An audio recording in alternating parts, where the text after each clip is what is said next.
Things that are socially acceptable in Germany that might confuse Americans, Canadians, you know the gist. Nudity. Let's get right into it. When I first moved to Germany, I went to a fitness place and I went in the change rooms and there was like a girl with her leg on the bench just rubbing cream all over her body, fully naked.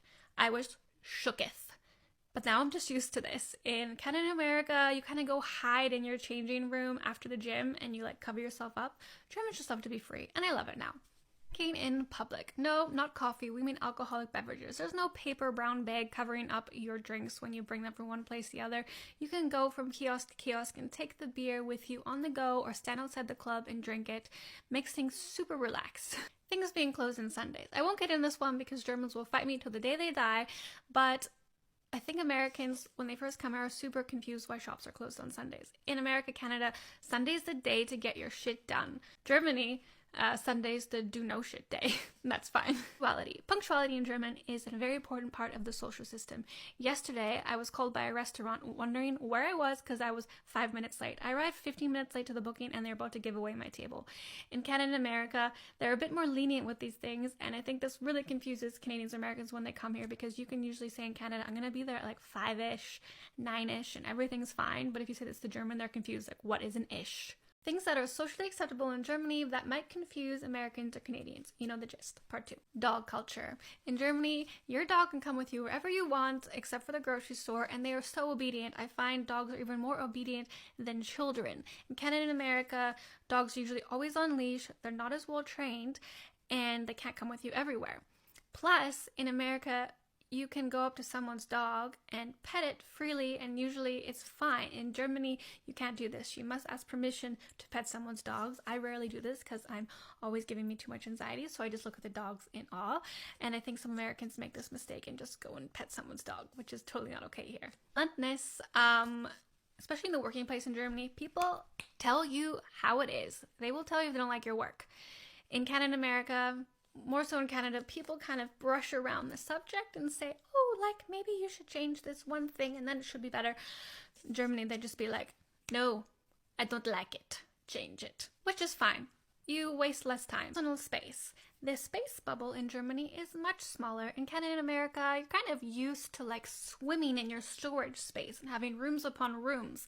In Germany, everything is much more compact. You kind of have to become a minimalist.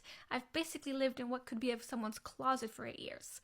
Work-life balance. It is socially acceptable to close your laptop between 3:30 and 4 p.m. on a Friday, and most Germans do so, depending on the company. I'm actually filming this at 3:30 right now. When you get a contract in Germany, they might be like, here's your contract. There is 30 days holiday. Enjoy. When I saw this, I was like, could this be real? I got 10 days in Canada. And that's just normal here. Things that are socially acceptable in Germany that might confuse Canadians and Americans. Part 3. Blowing their nose extremely loud in public. I don't know what this unexplained phenomenon is or where it started, but a lot of Germans just blow their nose extremely loud like a horn. In Canada and America, we're a little bit more quiet with this, and I've noticed, and I've had many comments about this before, that Germans are very loud. Not all, but some. Not having a job until they're done their trade, school, or education. Yet in America, you might have your first job when you're 15. At least I did. I worked part-time in many places up until I graduated university, until I got a full-time job. I've met many Germans who never had a part-time job until after their studies.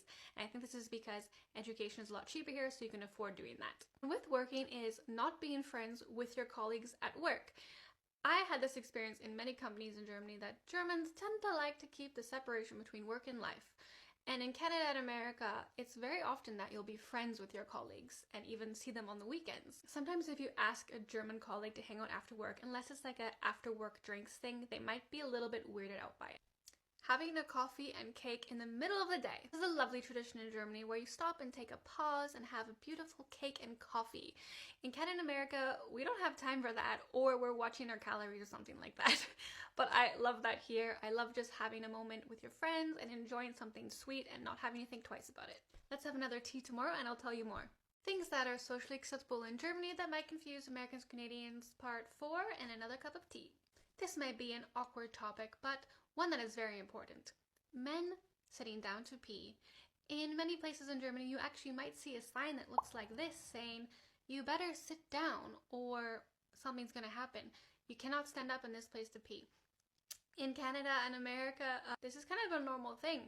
And I think if you were to tell a Canadian man that Germans sit down to pee, they might think it's very weird. And it is something you kind of get used to as a Canadian here, but I think it's better. It's way more hygienic. Shops closing at 4 p.m. on a Saturday. In Canada and America, on Saturdays, you can find a lot of shops open really late or even 24/7. In Germany, everyone must prepare for Sunday, and little small boutique shops, not like the big ones on the main street, usually close around 4 or 5. And that's it. Sunday they're closed too, because it's time to go have a lovely free weekend and spend time with your family. I totally get it now. I respect that. Everyone needs some time off. Women wearing less makeup. Before I moved to Germany, I would have fake nails, fake tan, fake eyelashes, fake whatever, and a lot of makeup on just to fit in with everyone else. Since moving to Germany, I have a little bit more of a natural look, and this is kind of the going thing. There's some exceptions, obviously, but generally people have toned down makeup and not as much fake extra additions going on. If you like this, let's have another tea at the next video.